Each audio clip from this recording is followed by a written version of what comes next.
It's time for the Douglas Coleman Show. Mr. Smooth and Savvy is joined by guests from all walks of life, from the entertainment industry to authors to political and social commentators, the famous and not so famous, the controversial and the light and fluffy. We have it all. Now, here's Douglas Coleman.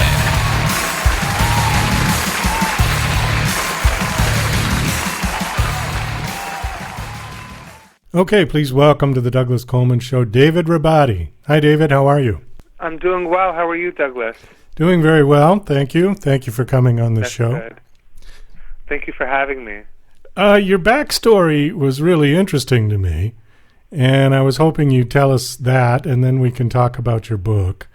You've got a book out called How I Lost My Mind and Found Myself, which is a great title. I like that title. But tell us a little bit about your backstory. You originally came to the United States from Jordan. Is that true? No, my parents came from Jordan to the United States in the early 70s. Oh, okay. And with my three older siblings. Me and my younger brother were born here. So okay. Okay, so you didn't grow up in Jordan. You grew up in the United States. Okay. Yeah, I grew up here. Okay.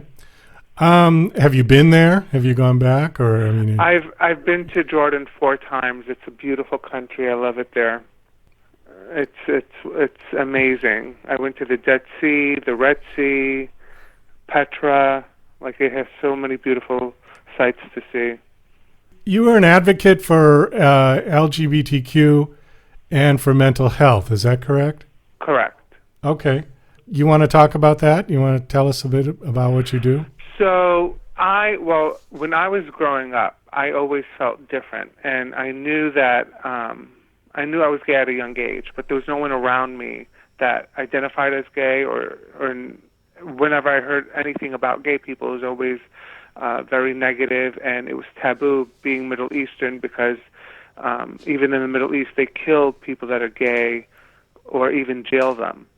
And so I had a lot of fear growing up, and I knew that I wanted to do something that would help fight the stigma. And it just so happened that when I came out as gay, 3 days later I was diagnosed with bipolar disorder. So it was like a debacle of epic proportion, and I had a lot of emotions going through this, and I had a lot of anger. And I decided I wanted to do something positive. So I speak for NAMI, the National Alliance for Mental Health, where I go around sharing my story with people in different organizations like hospitals and colleges. And that's really me going around and sharing my story and fighting for equality is something I'm very passionate about, because I remember feeling like less than, or that I wasn't worthy enough to just, exist because I was different. So I go around and I fight the stigma, and I try to do as much outreach as possible. And that's pretty much where I'm at now. So I wrote the book to give anyone that's ever felt displaced, and I think a lot of people have felt displaced once or twice in their lifetime. And it's an inspirational memoir, so it just talks about the struggles that I've had to go through, and if I could help just one person, that means, I've accomplished something. And we all are on this journey, but it's sad that, we can't unite sometimes because of differences. Well, that's a big statement. I mean, the whole world could take a lesson from that statement. And I think working towards that goal is probably something that mankind should strive to do. But unfortunately, I don't think we're there yet as a human race. There's just there's too many differences between cultures and language and customs, and you'd have to break all that down first, and that's not going to be easy. Oh, I totally agree with you. It's so sad when I think about the human race. We've progressed in so many ways, but in other ways we're backwards. I think I read in my research, I think it was in the 1600s, they said that there was documents of men marrying men, and it was okay. And I'm like, well, what happened after that? Like, why did we go backwards, you know? Well, you go back further than that. You go back to the ancient Greeks, and it was acceptable in their society. I know. It's like, it baffles my mind when I think about how ignorant some people could be. And, you know, and then people want to throw in religion and they talk about God. But the main message in the Bible is to love one another, and, you know, God on Judgment Day will deal with us individually. So I don't know why other people stress over other people's sins. Like, it's their sin, it's their cross to carry. Let God deal with them on Judgment Day. I don't know why so many people want to degrade or dismiss other people because of what they see or what they believe they want their life to be, you know? Is there a particular consensus in the Middle East? I mean, I know most of the countries are Muslim, if not all, right? Yeah, so they're all Muslim countries, and like from Jordan, where my family's from, I remember visiting, my last visit, my brother had got married in Jordan, and his in-laws took me to an underground gay bar. And they didn't ask me if I was gay. I think they sensed it, because there were like girls that wanted to meet me, and I kept saying, oh no, I'm not really interested in meeting anyone or dating anyone. And so they took me to this place it's called Rainbow Street. And the funny thing is I walk in and it's a bookstore. And then there's a door that goes upstairs, and then there's a bar up there. And that's where gay people go and hang out. And they were telling me that the owner likes men. So I think they were trying to make me comfortable and confiding in them that I was gay. But I still was so nervous because of all the horrible stories I've heard about other people that came out or were caught in the act and what happened to them. So it's like, don't ask, don't tell. Okay, yeah. And but it's amazing to me that, like, even in these Muslim countries where it's taboo and, you know, they jail you or kill you, they still find a way to release an outlet for them where they can be among other people like them. So, I mean, I hope. The interesting thing is in my book, I talk about a psychotic episode I had because I have bipolar 1 disorder. So when I had my psychotic episode, I decided I wanted to do something to fight for gay Arabs. So I walked onto the Parkway in Yonkers, on the Cross County Parkway. I can laugh about it now, but it was so crazy what I did. And I was thinking of people in history like Martin Luther King and Rosa Parks and Harriet Tubman. I'm like, they all took a chance and they believed in something and they wanted freedom just to be who they are. And I decided to walk on the highway for gay Arabs. And it was such a dramatic thing to do because no one just walks on the highway. And I'm walking on the divided line between the lanes where cars are passing by, and then a cop comes over and pulls me over. And, well, he drives up to me and he's like, what are you doing? And I'm like, I'm walking. He goes, you can't just walk on the Parkway. I said, well, I'm walking. And then other officers came, and then Channel 12 News was there. So I got put into handcuffs and then sent to Valhalla Medical Center. So my dream is that, because I've met other Arabic people that are gay or identify in the LGBT community, but they have fear to come out. And they're like, you're crazy for coming out. And I'm like, I think you're crazy for wanting to live a double life. Like, I think that's crazy, getting married and having a whole family that's completely not what you want out of life. And I think that creates a lot of dysfunction, because here you have people that are LGBTQ and not being able to find the courage to come out, so they reside to getting married and having a family. But I'm like, wouldn't it be more meaningful if you got to marry the person you love and have kids with that person, as opposed to being with someone you don't love and you're just doing this out of pressure and to appease your family? So when I think about that, I think about like all the like hardships that people have to go through, and then the children of these people that live a double life, and if they ever come out or find out, like, I just feel like there's so much more trouble that way than just being true to yourself. And I had a choice to make. It was live to be myself or die as someone else, and I chose to live to be myself. And it's so rewarding to just be able to be who I am and not have to care about other people's perception, because other people's perception of me is not my reality. You're listening to Mr. Smooth and Savvy right here on the Douglas Coleman Show. We'll be right back after these commercial messages. DJC Music and DJC Productions are pleased to announce a brand new website. We have started a listing website for radio show hosts as well as potential show guests. This is a meeting site where hosts and guests can come together. Show hosts can list their show and types of guests they're interested in booking. Potential guests can list their talents, bio, accomplishments, or anything they feel makes them an interesting radio show guest. There are no recurrent payments, only a one-time $5 listing fee. Your listing will stay up until you decide to cancel.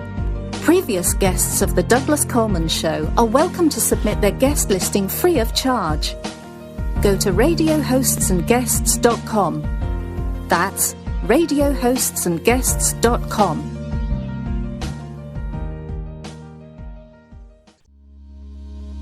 Love coffee, huh? But wait a minute. It seems like every time you finish a cup of coffee, you get all of these side effects along with it. Heartburn, indigestion, upset stomach, acid reflux. As the world's first and only organic acid-free coffee, Tyler's Coffee is able to provide a healthier option in the solution for more than 100 million individuals who have sensitive stomachs or suffer from acid-related modalities. This is Tyler's acid-free coffee. Coffee without the consequences. Hi, this is John Morgan, production supervisor for DJC Productions, and you're listening to The Douglas Coleman Show. There was a point in my life when that happened as well, when I kind of had that epiphany that I don't care what other people think. You know, not generally speaking. I care what my family thinks and the people that are close to me. But overall, I don't really care. I live my life for me and not for the rest of the world. And once you kind of realize that, it's a very liberating feeling, isn't it? Oh, it's amazing. Yeah. It was like the weight of the world lifted off of me once that happened. Yeah, exactly. Exactly right. I wanted to ask you something else about the Middle East. Is it generally like all the countries are pretty much down on LGBTQ people? Or is there places where it's better than others? Like Kuwait and like Dubai in Lebanon, seem... It's better. I'm sorry, what? In Lebanon. In Lebanon. Lebanon is a little bit more liberal. Okay. And they have like people that are transgender or LGBTQ, and it's more tolerated in Lebanon than in other countries. Okay. In the Middle East. Well, I used to tell my mom when I was younger, I used to say, I wish I was Lebanese because they were much more liberal. Like I just felt like they lived a more freer life than, because the interesting thing is I'm not Muslim and my family is not Muslim. They're minorities in their own country. We're Greek Orthodox Christian. Oh, so okay. It was like, it's like they're Muslim countries, but you have people that are not Muslim living in these countries, but it's religion that dominates over the law in these countries. So, I mean, it would be amazing if I could see in my lifetime that change, if like King Abdullah and Queen Rania would do something for the LGBTQ people. And just like, it's just, I don't understand, like, it really baffles me, like, when I think about it. I'm like, why do people care so much about who someone's sleeping with if it's not them? You know what I mean? Like why do you have to intrude your own opinion? And it's like it's not really warranted, you know? Well, it's religion dictates morality. And if a country runs their government based on religion, I assume that Jordan runs under Sharia law, then it's one and the same. The religion is the doctrine that runs the country, that runs the government, et cetera, et cetera. So we have the separation here, at least theoretically, in the United States. We were the first country to ever do that. And, we're new, so we're still kind of working our way through that idea. But as far as the rest of the world, I mean, even England, the Queen is the head of state, and she's the head of the Church of England. So it's one and the same person. Most countries are like that. That's just how they've been. Well, we need change. Well, I agree. No argument from me on that. I think they should be two separate entities altogether. That's why I love this country, because we do separate the church and the state. You can be whatever you want, but the government should be religious neutral, essentially. Yeah, I totally agree with that. And I'm so fortunate. Like, I count my blessings every day that I live in America, and sometimes I picture what my life would be like if I was in Jordan and growing up and having no outlet to release my frustrations or to connect with people that are like me, without the fear of being killed or jailed. What language they speak there? Is it Arabic? Arabic, yeah. Okay. Can you speak Arabic? Yes. How difficult of a language is it to learn? It's very difficult because a lot of people always think it's like a ha. They don't hear words, they just hear ha sounds, and that makes me laugh. But I learned because my parents would speak to me in Arabic growing up, so they didn't really speak to me in English. And my siblings spoke to me in English, so that's how I was able to learn Arabic, because my parents only spoke to me in Arabic. Oh, okay. All right. Well, that's typical of if the parents came from the old country and came to the United States, the kids grow up completely bilingual, which is really cool, Yeah. I have my brother, my younger brother married a woman from Jordan, so we went to Jordan, had the wedding, and then they came back here, and now they have 2 kids, and their son is so adorable. His name is Joseph, and he speaks Arabic and English, and he's only 3 years old. Like, it's amazing how he puts his words together. I'm like, wow. So it's interesting to see it happen. Kids at that age, if they're in a bilingual household, tend to perceive both languages as the same language, right? Does he mix it up? Like he'll speak in English and Arabic and put it all together and into one sentence, kind of? He does. Yeah, I've seen that. It's really interesting.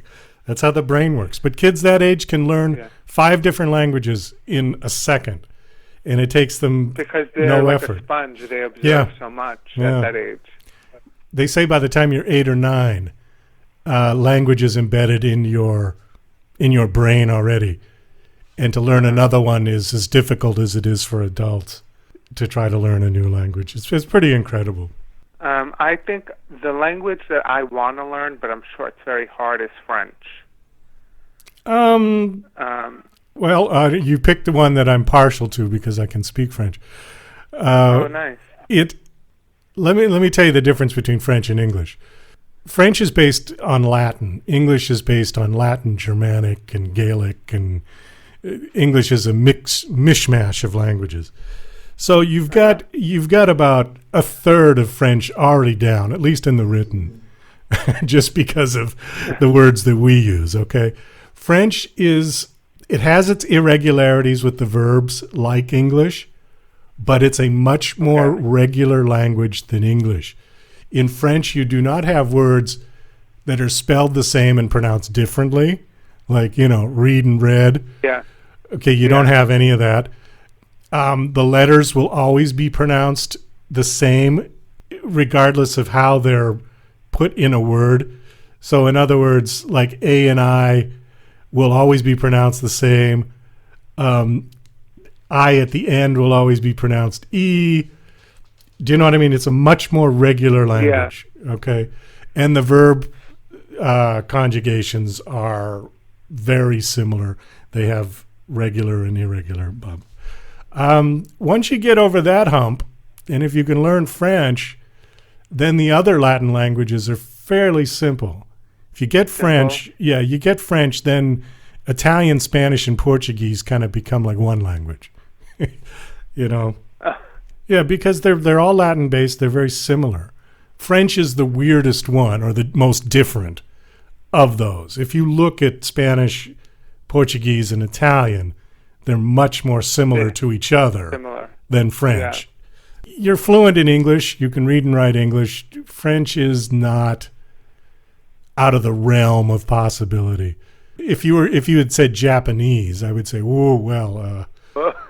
Do you know what I mean? Because that one is just it's allegedly the most difficult language in the world to learn. Japanese. Japanese. Now I don't know about Arabic, so. Oh, okay. I actually dated a Japanese girl. I know I'm gay, but at the time when I was out, I dated a Japanese girl, and she was very. I learned that they're very concerned with their appearance. Japanese people, like how they present themselves to the world, is very important. And one day she got mad because I had to leave to take my cousin to the airport, and I told her she didn't have time to put on her makeup, and that was like, it was like the end of the world for her. She's like, "You want me to present myself to the world with no makeup?" I'm like, "What are you talking about?" Well, it could have just been her age too. I mean, how old was she at the time? 34. Oh, well, all right. Okay, you may have a point. I was going to say if she was like 20 or something. You know, most 20-year-olds that I know are like that.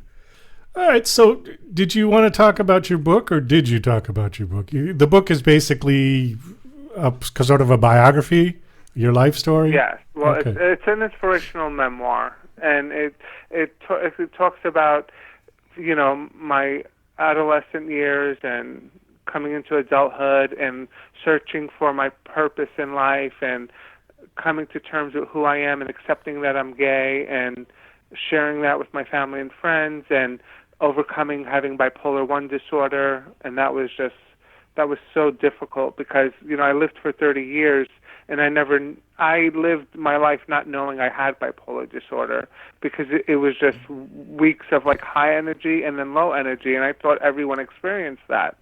So I never understood that it's a mood disorder until I was diagnosed with it. And then I was diagnosed with bipolar 1, which is worse than bipolar 2, which is originally what I had, but I was taking Adderall, and Adderall worsened my condition, and it brought out psychosis.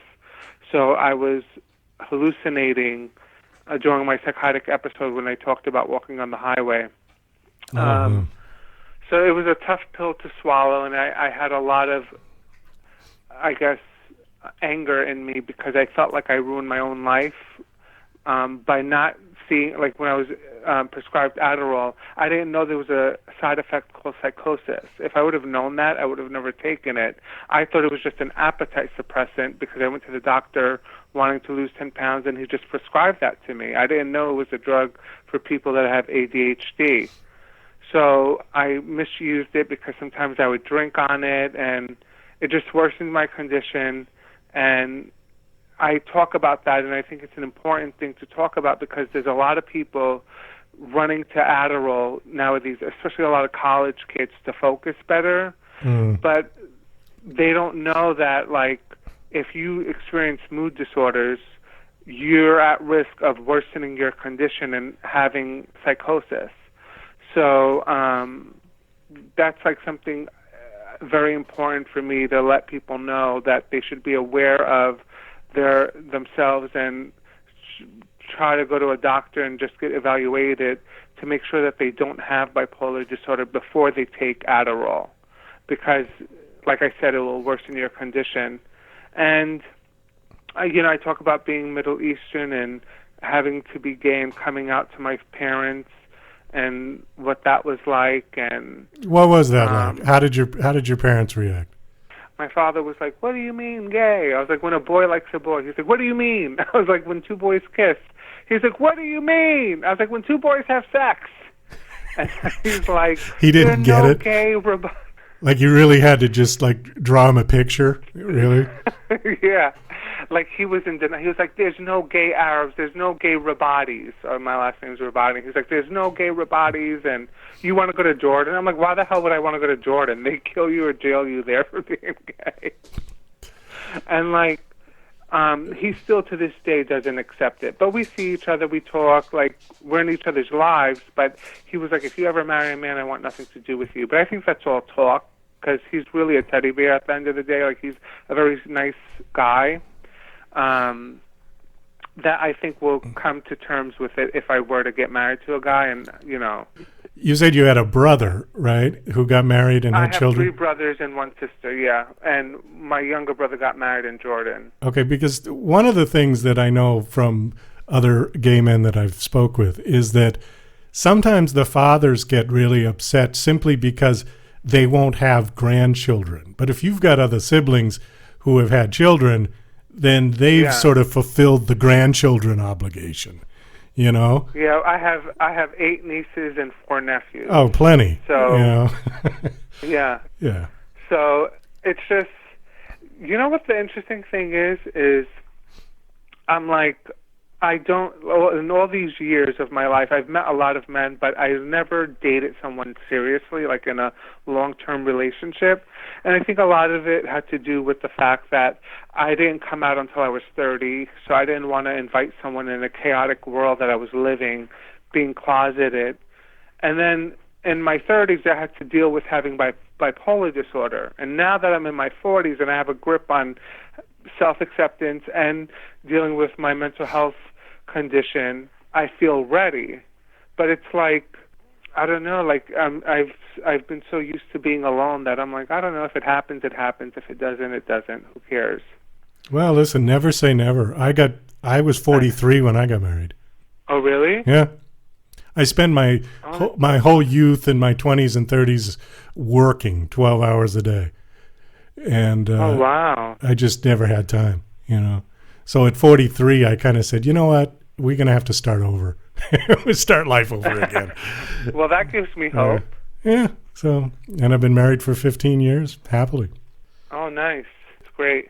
So it's never too late, really. It's never too late, you know. But the one thing you said that I would agree with is that you kind of have to get your shit together first before you look for somebody else. Because if your life is, I don't know what word to use, unstable, you're just going to bring that to the other person and the relationship is going to be strained, okay? Because they're going to have their issues too.